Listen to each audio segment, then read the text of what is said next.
जय श्रीमन नारायण। ए पर जे टिप्पणी हम करे जा रहल बा रामानुजदास श्रीमान गट्टू वेणुगोपाल स्वामी जी के द्वारा दिहल गयल बा। अध्याय 4 ज्ञान योग श्लोक 33। श्रेयान् द्रव्यमयात्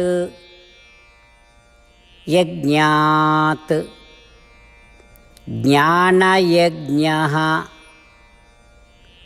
परन्तप सर्वं कर्माखिलं पार्थ ज्ञाने परिसमाप्यते। ओम। गीताचार्य श्री कृष्ण परमात्मा अर्जुन समेत हमनी सबके ज्ञान योग सिखा रहल बानी। परमात्मा कह रहल बाड़न कि अर्जुन प्रत्येक क्रिया के में दो पहलू होला, पहला कर्म दूसरा ज्ञान। ई ज्ञान आ ब्रह्मात्मक भाव के मुख्य पक्ष के रूप में रख के कार्रवाई होके के चाहिए, तबे कहल कर्म बंधन के कारण ना बन पावेला। ता अर्जुन ई ज्ञान के अंतिम उद्देश्य का बा? ई ज्ञान के अंतिम उद्देश्य हमनी के आत्म साक्षात्कार दिहल बा। यही से अर्जुन रौरा ई सुनिश्चित करे के पड़ी कि रौरा हर कर्म से रौरा परम लक्ष्य के हासिल करे में मदद मिले, जौना खातिर हर कर्म के ब्रह्मात्मक ज्ञान से आच्छादित होके के चाहिए। ई तरह से हमनी के घोषणा कर सकनी जा कि कर्म आ ज्ञान बहुत महत्वपूर्ण और श्रेष्ठ बा। ई तरह से श्री कृष्ण परमात्मा हर कर्म के साथे ज्ञान के संगत के महत्व के उजागर कर रहल बाड़े। परमात्मा के शिक्षा पर मनन करत हमनी के आपन हर कर्म में ब्रह्मात्मक भावना के एकीकृत करे के अभ्यास करी जा और कर्म बंधन से छुटकारा पाई जा। परमात्मा के शिक्षा के पालन करे के संकल्प के साथ हमनी सब परमात्मा के वचन के ई तरीका से दोहरावल जाए। श्रेयान् द्रव्यमयात् यज्ञात् ज्ञानयज्ञः परन्तप सर्वं कर्माखिलं पार्थ ज्ञाने परिसमाप्यते। श्रीमद् भगवत गीता का पूरा सार श्री कृष्ण परमात्मा ने अध्याय 18वें के श्लोक 65 से 70 में 8 काम करे खातिर दिले बाड़े। श्री कृष्ण कहले, हम ओ लोगन से प्रेम करनी जो लोग इन 8 बातन के मान तारे। हम ओ भक्तन के हर तरह से रक्षा करब। श्री कृष्ण परमात्मा के द्वारा बोलल गईल संपूर्ण भगवत गीता सुनला के बाद अर्जुन कहले, करिष्ये वचनम त्वा, जेके मतलब बा कृष्ण मैं वही करब जौन आप कही। यही कारण बा श्री कृष्ण अर्जुन के हर तरह के सफलता आ विजय प्रदान करेले। आई परमात्मा के आपन व्रत देई कि हमनी के ये 8 गौ कर्म के पालन करी जा। ई वचन परमात्मा के देवे से बड़न कौनो पूजा तपस्या यज्ञ नहीं। हम 8 प्रण कहब जौन हमनी के करे के चाहिए। आप सब कृपया इन्हन के आपन दिमाग और दिल में सोची। श्री कृष्ण के आपन वचन देवे के ई तरीका में हमनी सबकी कल्पना करे के चाहिए कि श्री कृष्ण का चेहरा खुशी से चमकत बा और खुशी के एहसास करत बा। जय श्रीमन नारायण। यहाँ हमनी के 8 वादा बा। हमनी के पहला वादा, हे श्रीमन नारायण, आपका निर्देश के मुताबिक हम हमेशा तोहार ध्यान करब और तोहार बारे में सोचब। हमनी के दूसर वादा, हे श्रीमन नारायण, आपका सलाह का अनुसार हम हमेशा आपका भक्त रहब। हमनी के तीसर वादा, हे श्रीमन नारायण, हम आपन सब काम तोहरा सेवा के रूप में और तोहरा संतुष्टि खातिर करब।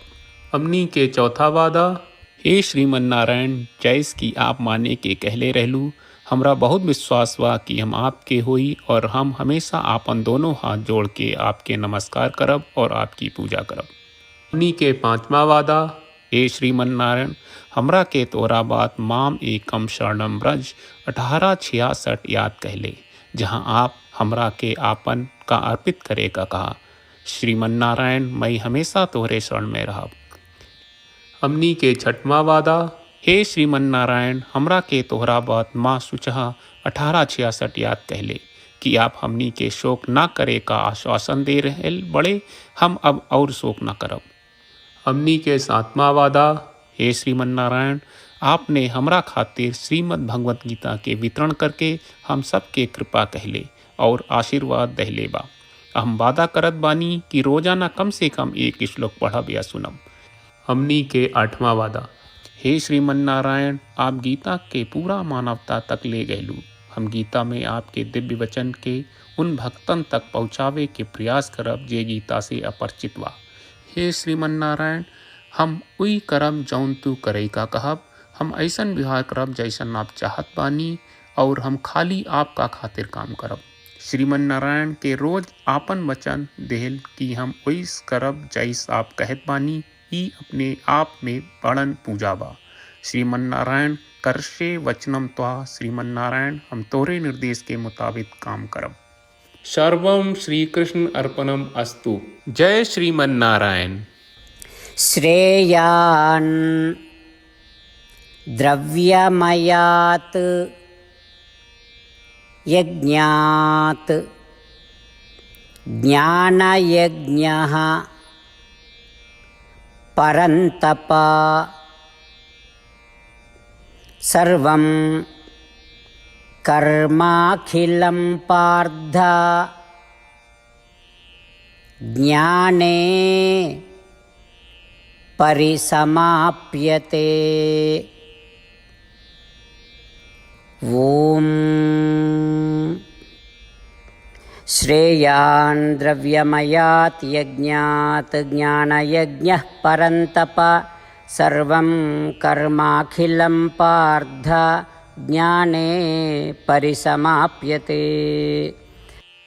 श्रीमन्नारायण, करिष्ये वचनं तव। सर्वं श्रीकृष्णार्पणमस्तु।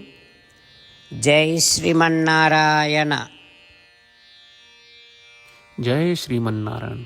सब भक्त लोगों से विशेष अनुरोध बा, जीवन में हर चीज में हमनी के तत्कालिक और प्रभावशाली परिणाम की अपेक्षा रहेला। एकरा खातिर आइए रोजाना 1 मिनट के समय निकालल जाए और नारायण आश्रम पढ़ल जाए। नारायण आश्रम प्राप्त करे खातिर नारायण आश्रम वेबसाइट पर जाई, जो www.narayanaashram.org है, और पंजीकरण में आपन नाम और ईमेल दर्ज करी। आपके द्वारा प्रदान कईल गई ईमेल पर आपका एक नारायण आश्रम PDF प्राप्त हुई। PDF में एक रामायण श्लोक, एक गीता श्लोक और एक विष्णु नामम बा। ये तीनों के मिल के नारायण आश्रम कहल जाला। हर व्यक्ति के ये श्लोक के अलग अलग संयोजन मिलेला। जब हर कोई 24,000 भक्तन के साथ रोजाना आपन नारायण आश्रम पढ़त आ सुनत बा, ता हर दिन संपूर्ण रामायण का एक दौर, श्रीमद् भगवत गीता पारायण के 33 दौर और श्री विष्णु सहस्त्रनाम स्तोत्र पारायण के 24 दौर प्रतिदिन पूरा होएला। ई एक बहुत ही उल्लेखनीय और विलक्षण परिणाम बा, जौन हर एक दिन ऐस करे से निकलेला। ई कारण बा कि आप और आपके परिवार के सदस्य तुरते जाके आपन नारायण आश्रम प्राप्त करी। जय श्रीमन नारायण।